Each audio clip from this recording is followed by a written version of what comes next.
দীর্ঘ 17 বছর পর তিনি একটা ইন্টারভিউ দিলেন বিবিসি বাংলাকে। এটার প্রথম অংশটা আজ পাবলিশড হয়েছে, আগামীকাল পরের অংশটা পাবলিশড হবে। আমার মানে এই ইন্টারভিউটা নিয়ে দুটো কিস্তি নিয়ে দুটো অ্যানালিসিস আমি আমার মতো করে করার চেষ্টা করব, সেটার জন্য আজকে এই ভিডিওটা প্রথমটা নিয়ে। আর তার আগে কয়েকটা কথা একটু বলে রাখা দরকার। আমরা যারা এই দেশে থাকি, এই দেশে থাকবো সিদ্ধান্ত নিয়েছি, আমরা যারা অন্য দেশের নাগরিকত্ব নিয়ে চলে যাইনি, এই পচা দেশ অনেকের কাছে যেটা, এই পচা দেশে থেকে যাওয়ার কথা চিন্তা করছি, সেই দেশের ভবিষ্যতের সাথে জনাব তারেক রহমান খুব সিরিয়াসলি জড়িয়ে গেছেন। সুতরাং তাকে নিয়ে আমাদের আলোচনা করতে হবে, আমাদের পছন্দ হোক বা না হোক, এবং আমরা চাই তার একটা গঠনমূলক আলোচনা বা সমালোচনা চলুক। আমি শেখ হাসিনার সময় একটা কথা রিপিটেডলি বলতাম যে ঘটনাচক্রে বাংলাদেশের ইতিহাসের সাথে, বাংলাদেশের ভবিষ্যতের সাথে বিএনপি জড়িয়ে গেছে। কারণ শেখ হাসিনার কবল থেকে দেশকে মুক্ত করার বা সেই চাপ তৈরি করার শক্তি বিএনপির আছে। অনেকে বলবেন বিএনপি পারে নাই, বিএনপি, আমার ডিফারেন্ট আর্গুমেন্ট আছে। আমি শেখ হাসিনা পতনের পর একটা ভিডিও করেছিলাম, আমি ভিডিওটা সম্ভবত আবারও আপনাদের সামনে আপলোড করব, যে কিভাবে আসলে শেখ হাসিনা পতনের সাথে বিএনপি খুব সিরিয়াসলি জড়িত ছিল। আমি জুলাই আগস্টের কথা বলছি না, এবং আমি প্রায় বলি যে বাংলাদেশ কম্বোডিয়া হয়ে যায় না শুধুমাত্র বিএনপির কারণে, কারণ কম্বোডিয়াতে এরকম চ্যালেঞ্জ দেওয়ার মতো আর বিরোধী দল ছিল না। সো হুন সেন পুরো সময় শেষ করে আরামে তার ছেলের হাতে ক্ষমতা দিতে পেরেছেন। তো বিএনপির হাতে সেই দায়িত্ব ছিল, এমনকি ভবিষ্যতে এখন একটা ফেয়ার নির্বাচন যদি হয়, আমার হিসেবে অন্তত 2 টার্ম বিএনপি ক্ষমতায় থাকবে। দ্বিতীয়বার হতে পারে, তার সিটের সংখ্যা কমে যাবে। অবশ্য অনেকে মনে করছেন এবারই জামাত ক্ষমতায় চলে আসবে। যাই হোক, আমি আসলে এই ধরনের ন্যারেটিভে মোটেও বিশ্বাসী নই। তো যে দলটা 2 টার্ম ক্ষমতায় থাকবে বলছি আমরা, এটা আমার হিসাবের কথা বলছি, আর অন্তত আপনারা যদি নাও মানেন অন্তত 5 বছর তো ক্ষমতায় থাকবে। অত্যন্ত ক্রুশিয়াল টাইম শেখ হাসিনার পরের, সেখানে তারেক রহমান বাংলাদেশের ডিফ্যাক্টো সরকারের ডিফ্যাক্টো লিডার এবং বিএনপিরও ডিফ্যাক্টো লিডার উনি অনেক দিন থেকে। সো তাকে আমাদের আসলে অবজার্ভ করতে হবে। আমরা যেই দল করি না, কারণ কি বিএনপিও যারা করেন না তারাও, আমি বিএনপি করি না, কিন্তু আমি তাকে ক্রিটিক্যালি দেখার চেষ্টা করি, এবং বিএনপির প্রতি আমার এক ধরনের অনেকের মনে হবে যে প্রশ্রয় আছে, সেটা নিয়ে আলাদা কথাবার্তা বলবো, কিন্তু বিএনপির একটা সেন্ট্রিস্ট ফোর্স, এটা ইনফ্যাক্ট আমি নিজে একজন সেন্ট্রিস্ট মানুষ, মধ্যপন্থী মানুষ। সেই কারণে একটা আইডেন্টিটি পলিটিক্স করা রাজনীতির বিরুদ্ধে আমি যেহেতু আছি, সেই কারণে কিছু কিছু ক্ষেত্রে মনে হতে পারে। যাই হোক, আমি বিস্তারিত এটা নিয়ে কথা বলবো। যাই হোক, যেটা বলতে চাইছিলাম যে যেহেতু জনাব তারেক রহমান বাংলাদেশের ভবিষ্যৎ প্রধানমন্ত্রী হওয়ার সম্ভাবনা খুব বেশি, তাকে আমরা আসলে তার বক্তব্যকে, তার কর্মসূচিকে আমরা ক্রিটিক্যালি দেখার চেষ্টা করব।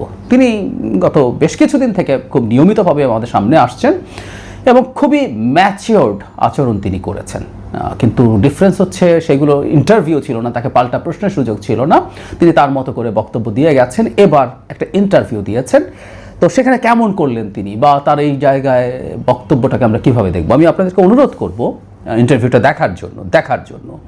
প্রায় আমরা একটা কথা বলি, সেটা হচ্ছে দেখা উচিত। আমি কমিউনিকেশন যারা বুঝি তারা জানি যে পড়লে যতটুকু হয়, শুনলে তার চেয়ে বেশি হয়, তাও still it's less than half.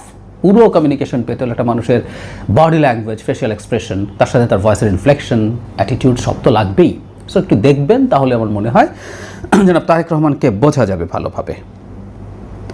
আমরা একটু দেখি মানে উনি কী প্রশ্নে যাবার কী ধরনের অ্যাপ্রোচ নিয়েছেন। দীর্ঘ সাক্ষাৎকার, আরও একটা কিস্তি আছে। সো আমি এই জায়গার কয়েকটা জিনিস একটু বলি। তাকে ইন্টারভিউতে কেন আসেননি সেই আলাপ যখন করছেন, তিনি খুব চমৎকারভাবে আওয়ামী লীগের সেন্সরশিপকে দায়ী করেছেন।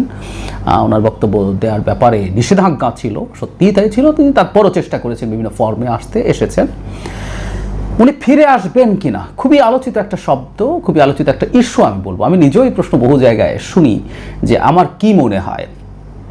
আমিও আসলে কোনো তথ্য, বিএনপির পরিচিত মানুষজন আছে, টকশোতে দেখা হয়, আমি দেখেছি তারাও আসলে ঠিক জানেন না, কিন্তু তিনি নির্বাচনের আগে আসবেন এবং তিনি নির্বাচনে পার্টিসিপেট করবেন, এটা নিশ্চিত করছেন। আমি ধারণা করি, আবারও বলছি, এটা একেবারে আমার নিজস্ব ধারণা, তিনি হয়তো নির্বাচনের তফসিল ঘোষণার কিছুদিন আগে আসবেন। ফলে যেটা হলো যে তিনি যে আসবেন, সেটাকে ঘিরে যে উৎসাহ উদ্দীপনা জনগণের মধ্যে তৈরি হবে, সেটাকে দিয়েই তিনি এই নির্বাচনটা যদি অ্যাড্রেস করা যায়, আমার মনে হয় সেটা একটা ভালো সিদ্ধান্ত। যদিও উনি ফিরে মানে দেশে না আসাজনিত কারণেও সমস্যাও হচ্ছে, তো এটা আসলে ওজন দেওয়ার ব্যাপার, এটা উনি ভালো বুঝবেন। কিন্তু উনি আসছেন এবং উনি নির্বাচন করছেন। প্রধানমন্ত্রী হবেন কিনা এরকম সিদ্ধান্তের ব্যাপারে তিনি বলছেন তার দল সিদ্ধান্ত নেবে। স্মার্ট অ্যান্সার, কারণ হলো উনি আসলে বলতে পারেন না টেকনিক্যালি দলের মধ্যে এটা কিভাবে হবে সেটা সেভাবে ডিসাইডেড হবে। খুব চমৎকার একটা প্রশ্ন আছে, সেটা হলো নিজেকে মাস্টার মাইন্ড দাবি করেন কিনা, কারণ তার দলের কেউ কেউ বলেছেন এটা সত্য। উনি খুব হেসেই কথাটা উড়িয়ে দিয়েছেন, কিন্তু এর জবাবটা আমি আপনাদেরকে শুনতে বলবো, যে একটা অসাধারণ জবাব ছিল। তিনি পুরো দীর্ঘ সময়ের লড়াইয়ের কথা, এটা বিএনপিকে বলতে হবে। আসলে বাংলাদেশে শেখ হাসিনার পতন জুলাই অগাস্টে হয়নি, জুলাই অগাস্টে শেষ, মানে বারুদ যে জমছিল এটা ওভার দ্য ইয়ার্স, জুলাই অগাস্টে সেখানে আগুন জ্বালানো হলো। সেখানেও বিএনপি ছিল, অন্যান্য রাজনৈতিক দল, জামায়াত ছিল, জনগণ ছিল। তিনি প্রত্যেকে ধরে ধরে ধরে ধরে ধরে কথা বলছেন, কিভাবে কে কীভাবে রোল প্লে করেছে, সাংবাদিক, সাধারণ মানুষ, সবাই। এবং তিনি সর্বশেষে যেটা বলেছেন, গণতন্ত্রকামী মানুষই হচ্ছে এটার মাস্টার মাইন্ড। আসলে আমরা গণতন্ত্রই চেয়েছিলাম। শেখ হাসিনার বিরুদ্ধে অভিযোগ ছিল তিনি আমাদের গণতন্ত্র হত্যা করেছেন, নির্বাচন ধ্বংস করেছেন, উনি স্বৈরাচারী হয়ে উঠেছেন, উনি মাফিয়া হয়ে গেছেন। সো ওটাই মাস্টার মাইন্ড। খুবই ভালো জবাব তিনি দিয়েছেন। দ্রুত নির্বাচন তিনি কেন চেয়েছেন সেটারও আলাপ আছে, এবং এখানে খুব চমৎকারভাবে পরিমিতিবোধ দেখিয়েছেন। আমি মানে সত্যিকার অর্থেই প্রশংসা করি। এই কাজটা বিএনপিকে করতে হবে। বিএনপি যাতে মানে অনাবশ্যক কোনো মানে প্রত্যাশা মানুষের মধ্যে তৈরি না হয় সেটাকে চেক দিতে হবে। তিনি বলছেন যে তারা এই কারণে নির্বাচন চেয়েছেন আগে, যত দ্রুত হয়, কারণ শেখ হাসিনার, উনি ব্যাখ্যা দিয়েছেন শেখ হাসিনা কী কী ক্ষতি করেছেন। উনি বলছেন যে নির্বাচন হলেই সব সমস্যার রাতারাতি সমাধান হয়ে যাবে না। That's brilliant.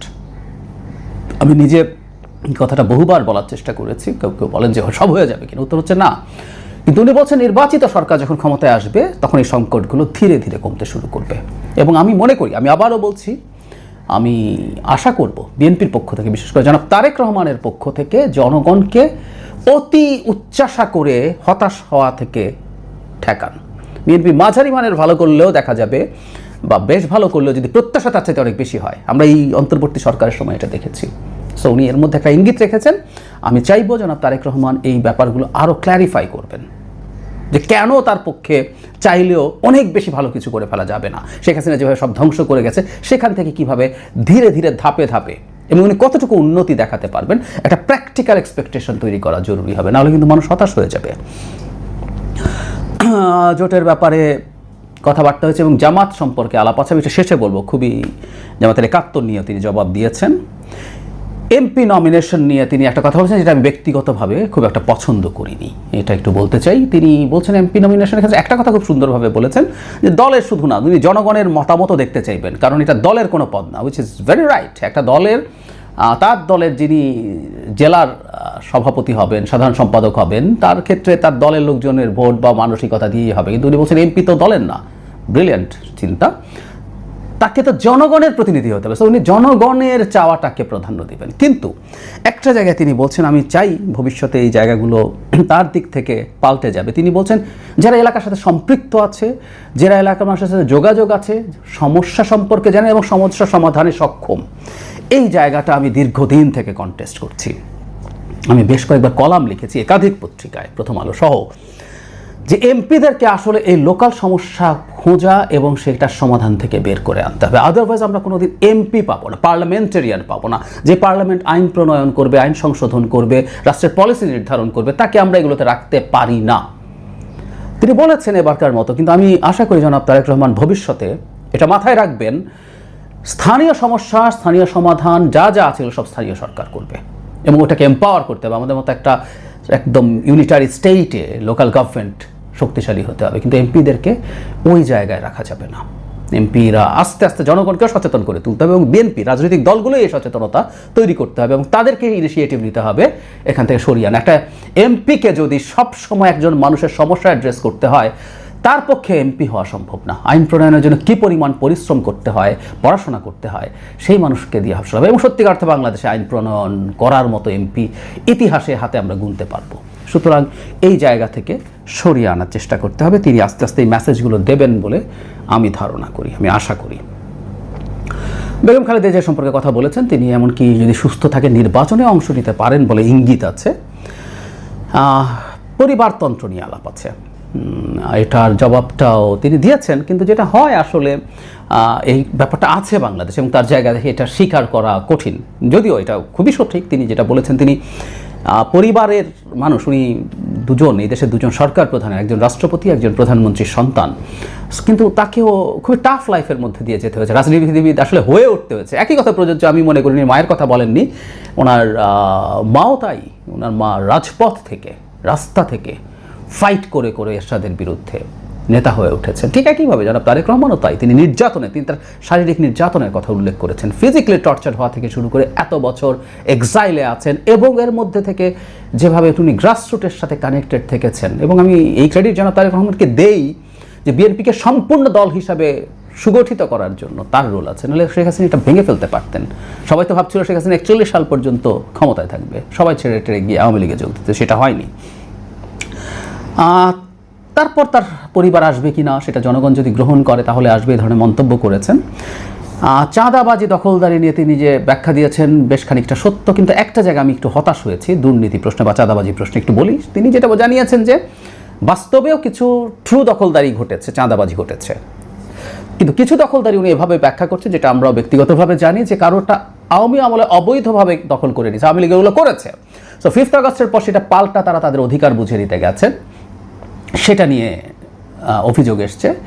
কিন্তু স্বীকার করেন কিছু চাঁদাবাজি দখলদারি। কিন্তু যে জায়গাটা আমি খানিকটা হতাশ হয়েছি, তাকে যখন চাঁদাবাজি নিয়ে জিজ্ঞেস করা হলো, এই জায়গাটায় তিনি সঠিক জবাব দিয়েছেন, কিন্তু আমার কাছে মনে হয়েছে এই জবাবটা আরও স্ট্রং হওয়া উচিত ছিল, বেশ স্ট্রং হওয়া উচিত ছিল।